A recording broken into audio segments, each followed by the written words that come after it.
If someone has ever threatened you and you just laughed it off, thinking they were not serious or that they were just bluffing, after hearing this story, you would definitely want to think twice before calling any threat of any kind a bluff or a joke.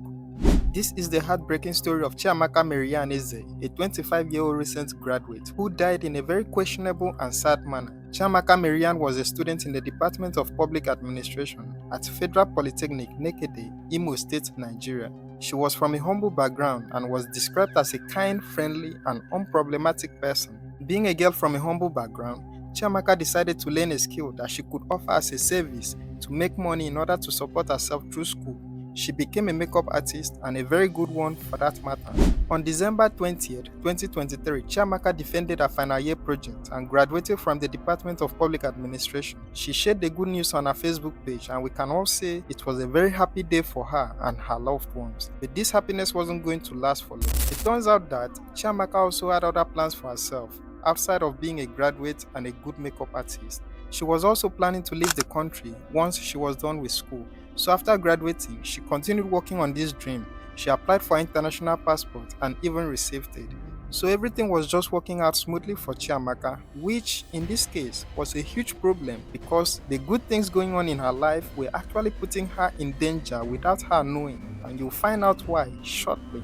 On the 1st of February 2024, this is when tragedy struck. On this day, Chiamaka's first semester results came out and she did very well. Now I know you might be saying, hold up, this story doesn't add up anymore, because if she graduated on the 20th of December 2023, why is she now seeing her first semester results on the 1st of February 2024? Well, the thing is, it is quite common in Nigerian public schools for results to be delayed in this manner.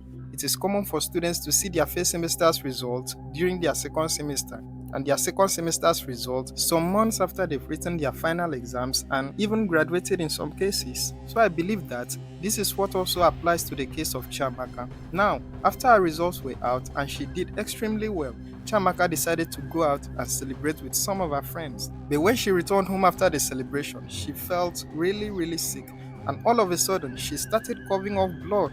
Her family rushed her to the hospital, but they couldn't meet a doctor on duty, so they had to take her to another hospital. By the time she arrived at the second hospital, it was too late, and Chiamaka was pronounced dead on arrival. Her sudden death came as a shock to everyone because she was never sick and she didn't have any concerning medical issues. Her friends and family couldn't understand how she could just die so suddenly. People began to ask questions, and that was when a very disturbing detail from her past came to light.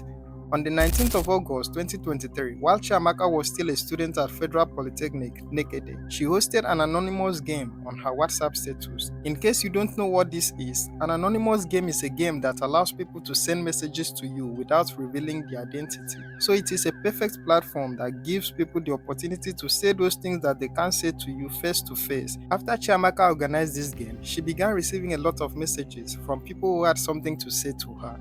But among these messages, one of them stood out because it contained a threat to Chiamaka's life. In that message, one of Chiamaka's friends confessed that she was jealous of her, that she can't be the only one enjoying and shining for 3 years non-stop, and then promised to poison her to death. The friend then left a piece of advice asking Chiamaka to be very mindful of her friends. Chiamaka took the message as a joke, but then the friend who sent the message didn't see it that way, and she made it very clear to her by sending a second anonymous message promising to kill Chiamaka before the end of the year. Now, after receiving the second message, Chiamaka decided to screenshot and post the two messages on her WhatsApp status for everyone to see, but she didn't do anything to address the threat to her life after that confession.